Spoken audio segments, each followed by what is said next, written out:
do capítulo 11, trazendo uma orientação da forma depravada a qual a igreja de Corinto se reunia para participar da ceia e falar da ceia do Senhor, trazer a ceia do Senhor, participar dela é algo maravilhoso, porque nós nos regozijamos, mas eu prefiro alguns pontos aqui, baseado em estudo, para trazer ao coração dos irmãos. E o primeiro ponto que eu quero trazer para os amados irmãos é trazer à memória o sacrifício de Cristo. Trazer à memória o sacrifício de Cristo, irmãos, nada mais, nada menos, é nós lembrarmos daquilo que foi feito por amor de cada um dos amados que aqui estão. Quando eu falo trazer à memória o sacrifício de Cristo, é nada mais, nada menos do que falar da morte e ressurreição do nosso Senhor e Salvador Jesus Cristo. Porque quando nós falamos da morte do nosso Senhor e Salvador Jesus Cristo, é algo maravilhoso, é a ponto de alguém olhar e dizer assim, como alguém está se alegrando na morte de outro. Mas nós olhar para a morte de Cristo, é nós nos alegrarmos, agradecer a Ele pela morte dele, porque se não fosse pela morte do nosso Senhor e Salvador Jesus Cristo, nós não estaríamos aqui, nós não estaríamos com vida, nós não contaríamos experiência, nós não nos alegraríamos, nós não iríamos estar presentes para glorificar e exaltá-lo na beleza de sua santidade.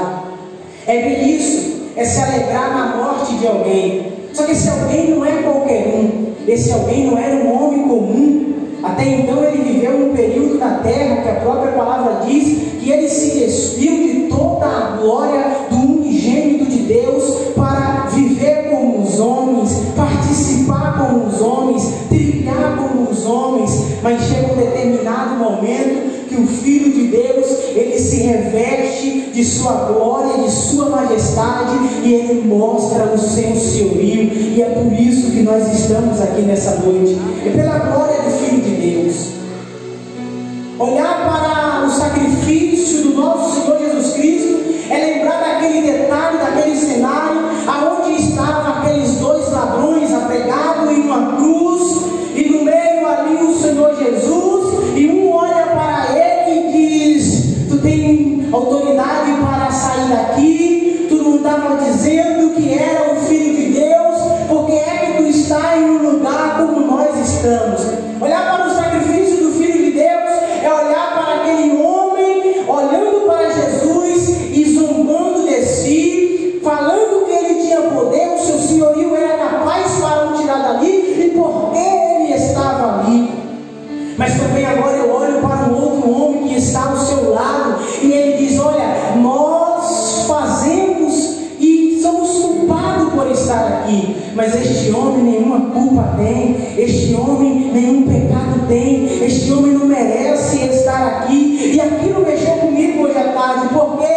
Porque eu estava analisando se aquele homem olha e diz que Jesus nenhum direito tinha de estar ali, nada mais aquele homem estava ouvindo a palavra, aquele homem ouvia falar dos relatos de Jesus, aquele homem sabia que Jesus de fato era o Filho de Deus. Mas aí a pergunta vem mesmo, se aquele homem conhecia quem era Jesus antes de estar na cruz, por que é que aquele homem não se arrepende dos seus delitos? Por que é que aquele homem não se arrepende dos seus pecados? Por que é que aquele homem continua cometendo os seus feitos a fim de ser levado para a cruz, para ser crucificado? Porque a cruz, irmãos, era para os malfeitores, a cruz era para ladrões, a cruz era para pessoas extremamente merecedoras por ela. Só que aquele homem está ali agora e ele olha para Jesus e sabe, irmãos, sabe que a palavra que ele ouviu de Jesus lá atrás, ele sabe que o que ele ouviu de Jesus lá atrás pode te tirar daquele cenário. Talvez quem estava olhando de baixo, nos olhos natural, não estava entendendo a conversa daquele homem com Jesus, mas o corpo poderia permanecer na cruz, mas a alma daquele homem, ele não estava sabendo que há um pouco distante, a alma dele estaria a ponto de ter um encontro com o Senhor Jesus. E o Senhor, aquele homem, olha para você e diz: lembra-te de mim quando entrares no teu reino. Aquele homem tem ciência, aquele homem tem noção, aquele homem é entendedor que o Senhor Jesus, daqui a coxinha de tempo, Ele estaria nas mansões celestiais. Olhar para o sacrifício de Jesus Cristo é lembrar do que o Senhor Jesus passou, e o que Ele passou por mim e por ti não foi algo tão pouco assim. A palavra diz que o Senhor Jesus sofreu cerca de uma quarentena de chicoteada pelo instrumento chamado Zavor, que a sua carne, o seu corpo era transpassado por pontas de ossos, por ponta de ferros afiados, e o Senhor Jesus sofre uma agonia. Ele sofre por amor de mim e por amor de ti. O propósito da ceia, irmãos, eu separei alguns tópicos para falar para os irmãos aqui nessa noite, e o primeiro tópico que eu quero trazer à memória dos irmãos é trazer à memória o sacrifício de Cristo. E por que não falar disso? Falar em memória, quando nós falamos em memória, nós ouvimos isso lá, em memória de mim. É nada mais, nada menos do que nós olharmos para um cenário de um sacrifício que está plenamente, um sacrifício vivo, um sacrifício absoluto, um sacrifício que não pode ser lembrado apenas por datas comemorativas, um sacrifício que não pode ser lembrado apenas em um culto baseado em um mês, um sacrifício que muitos olham e apontam para 2000 anos atrás. A Santa Ceia vai muito mais além disso. O sacrifício de Jesus vai muito mais além disso, porque quando nós olhamos para o sacrifício de Jesus, fazer isso em memória de mim nos dá uma expressão dizendo, indica um sacrifício pleno e absoluto. Alguém disse, foi há mais de 2000 anos atrás. Só que Apocalipse capítulo número 13 vai nos dizer que o nosso Senhor e Salvador Jesus Cristo, Ele é cordeiro morto desde a fundação do mundo. Então nós não podemos olhar para uma data comemorativa, nós não podemos olhar para mais de 2000 anos atrás e nos basear e apontar o nosso Senhor e Salvador Jesus Cristo apenas para isso. O sacrifício do nosso Senhor vai muito mais além do que pensamos. Alguém só lembra do Senhor e do sacrifício no dia de ceia, mas eu quero dizer para os irmãos que a ceia do Senhor vai muito mais além disso. O sacrifício do nosso Senhor vai muito mais além disso. Quando nós olhamos para a expressão do Apocalipse capítulo 13, que Ele era cordeiro morto desde a fundação do mundo, nos dá a entender que quando o nosso Pai, Deus Todo-Poderoso, estava na formação do mundo, Ele já conhecia, Ele já sabia, e o Filho unigênito já era plano de salvação para a humanidade. Então você não pode pensar, você não pode trazer em memória o sacrifício de Jesus apenas em uma data comemorativa. Você não pode lembrar do Cordeiro apenas no dia de Santa Ceia. Você não pode lembrar da morte e ressurreição apenas em um cenário como nós estamos agora. Você tem que levar este acontecimento na tábua do seu coração. Então, o primeiro ponto que eu quero expressar para os irmãos aqui nessa noite da ceia é fazer isso em memória de mim, cuja expressão nos dá a entender um sacrifício pleno e absoluto. É um plano absoluto, um plano que já estava traçado por muitos e muitos anos, um plano que estava sendo escrito por amor de cada um dos nossos amados que aqui estão. Quando nós olhamos para a expressão do capítulo 5 do livro do Apocalipse, quando João está chorando, a palavra diz que João está derramando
vai descer. Só que Jesus agora olha para o discípulo antes de subir e diz: fique tranquilo, porque eu não vos deixarei órfãos, eu não vos deixarei sozinhos, eu enviarei um Consolador. Que Consolador é esse? É o Espírito Santo de Deus, o Espírito Santo que representa o amigo no casamento da tradução judaica. Que noivo é esse do casamento da tradução judaica? É o nosso Senhor e Salvador Jesus Cristo, que subiu e Ele envia presentes para afirmar a sua amada igreja. E qual é o presente que o amigo do noivo traz para a igreja? São presentes espirituais, são dons repartidos para a igreja. O Espírito Santo reparte dons para a igreja, queridos. O Espírito Santo de Deus é o amigo do noivo, mas para por aí? Não para, porque ele dava uma medalha e essa medalha estava escrito: consagrada-se a mim. Mateus, ele vai falar de quando o nosso Senhor e Salvador Jesus Cristo, ele firma este compromisso verdadeiro com a sua igreja. O terceiro propósito que eu quero trazer para os irmãos, o segundo propósito é reafirmar a aliança com o noivo. O terceiro propósito é afirmar a minha comunhão com o corpo. O terceiro propósito da ceia: afirmar a minha comunhão com o corpo. Que corpo? O corpo de Cristo. Paulo, aos Romanos, no capítulo 12, Paulo diz que nós somos membros do corpo, mas cada um tem uma função, e por isso que participar da ceia do Senhor não podemos estar em contenda um com o outro. Os membros do corpo não podem estar em contenda um com o outro. Participar da ceia do Senhor, participar de algo tão maravilhoso, nós não podemos estar em condenação um com o outro. Nós não podemos estar de cara virada um com o outro. Temos que pedir perdão. Então, se você tem algo, alguma mágoa no seu coração, querido, tem algo no seu coração, não deixe de participar da ceia, mas libere o perdão, peça o perdão, mas não deixe de participar da ceia. Quando Paulo diz que nós somos membros do corpo, mas cada um tem a sua particularidade dentro do corpo, o que Paulo está dizendo é que todos nós somos importantes, e por sermos importantes dentro do corpo, nós não podemos andar por caminhos diferentes, nós não podemos ter pensamentos diferentes, porque o corpo funciona, querido, conforme o cabeça manda.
conseguir tornar Cristo conhecido para toda a humanidade, mas enquanto tu está na terra, anuncia que Ele está vivo, anuncia que Ele ressuscitou. O que o último propósito da ceia, para mim finalizar, que eu separei aqui, é cura espiritual. Cura espiritual. A palavra de Deus vai nos falar lá em Números, capítulo de número 9, que agora, quando eles vão participar da Páscoa, tem um dito para participar, tem um rito. E qual é o rito? Que todo aquele que tocasse em morto ou tocasse em qualquer coisa imunda, o mesmo não poderia participar da Páscoa sem antes fazer um rito que era passado pelas mãos do sacerdote. Qual era o rito? O sacerdote matava ali o cordeiro, e através da matança do cordeiro, com o sangue do cordeiro, tinha tido ali um rito de purificação para aquele que tocava em defunto. Só que está acontecendo a Páscoa está acontecendo e o arraial está fechado. Tem um levita na porta do arraial. Alguns homens que faziam parte do arraial tinham ido para uma cidade distante, enterrar um parente. E quando estes homens estão retornando para entrar no arraial, aí eles é barrado pelo levita. O levita diz: vocês não vão entrar, aqui vocês não pisam os pés. Só que agora estes homens olham para o levita e dizem: não chama Moisés, porque aqui nós trouxemos o cordeiro, saberíamos que a Páscoa estaria acontecendo, trouxemos o cordeiro para ser morto e recebermos a purificação através do sangue. Então, quando este levita percebe que esses homens tocaram em defunto, ele diz: vocês não vão participar da Páscoa, aqui vocês não entram. Ele diz: então chama Moisés. E quando Moisés vem, irmãos, Deus, ele ouve o que os homens dizem, e aí ele diz: olha, Moisés, o levita nos barrou, e ele disse que nós não iremos participar da ceia. Moisés disse: fica aqui, eu vou consultar a Deus. E quando Moisés vai consultar a Deus, Deus olha para Moisés e diz: Moisés, eu vou te falar algo aqui, e isso você implanta em toda a nação de Israel. Pode falar, Deus. Moisés, todas as vezes que um homem, Moisés, sair para um lugar distante e tocar em defunto, e for o tempo de comer a Páscoa, Moisés diz para estes homens que eles podem matar o cordeiro, eles podem fazer o rito da purificação, mas que eles não deixem de participar da Páscoa. Moisés, lembra o que é que você está querendo dizer com isso? Você não pode ficar de fora, querido. Sabe o que Deus estava falando aqui? Moisés, ninguém deve ficar sem participar. Por que, Deus? Porque isso é algo que trará a memória da onde eles saíram. E Moisés retorna, querido, para aqueles homens e diz: vocês irão participar da Páscoa, porque Deus falou que mesmo estando em terra longe, mesmo tocando em defunto, o sangue do cordeiro purificará de todo o pecado, e vocês participarão. Mas de fora vocês não podem. Você não pode, querido, ficar de fora da ceia, porque alguém entristeceu o teu coração e você se baseia em uma contenda. Você não pode deixar de participar da ceia, porque você brigou, discutiu. Querido, o perdão, ele está à porta. O perdão, ele está à porta. O sacrifício quem fez não foi o teu esposo que te feriu. O sacrifício quem fez não foi a tua esposa que te feriu. O perdão está à porta, mas você não pode ficar de fora. Você não pode deixar de participar. Alguém diz,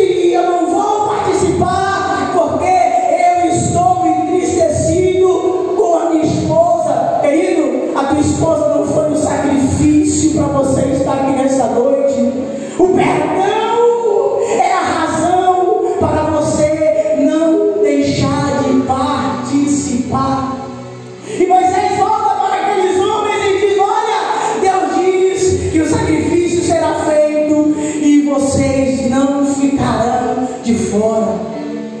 Você não pode ficar de fora, querido, nessa noite, porque o sacrifício que foi feito por mim e por você é bem maior do que aquilo que tenta te manter distante.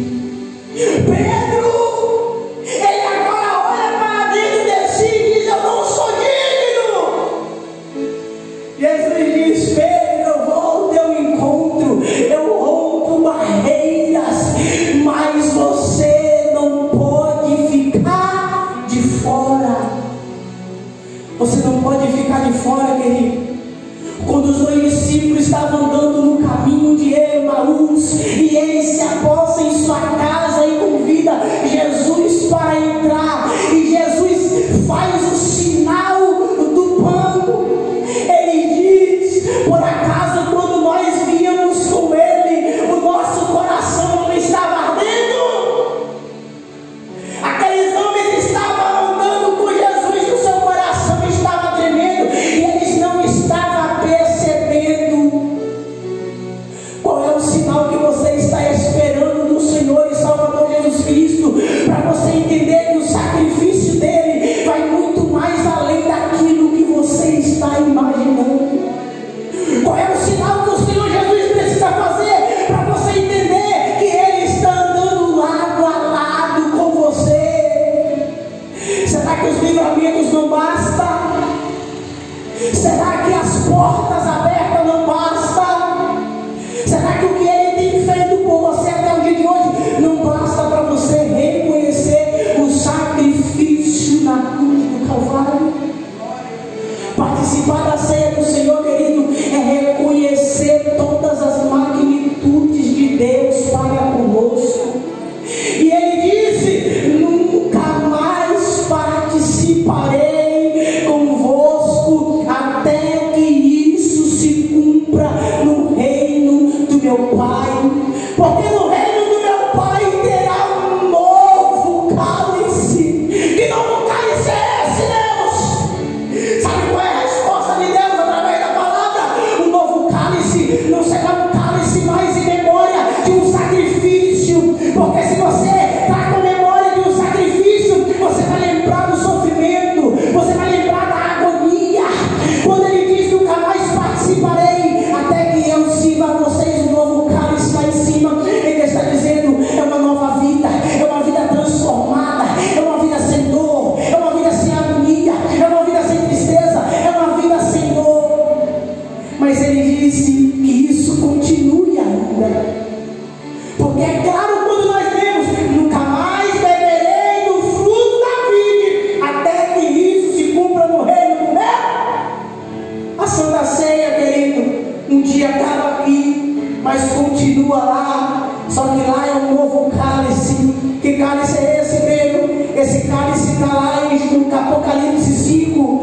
E eis que quando eu vejo um com forma de cordeiro, que foi morto e reviveu. Ele é cordeiro morto, mas ele está vivo. Ele está vivo, e João diz que ele brama como um leão da tribo de Judá, um leão poderoso, um leão forte, um leão que está para te livrar de todas as adversidades. Se coloque de pé, por gentileza. O sacrifício da cruz, querido. Participar da ceia do Senhor é nós lembrarmos, querido, de tudo que Jesus fez por amor de mim e por amor de você. Participar da Santa Ceia é nós olharmos para aquilo que o Senhor Jesus Cristo fez e nos mover de tamanha compaixão a ponto de não ficarmos de fora.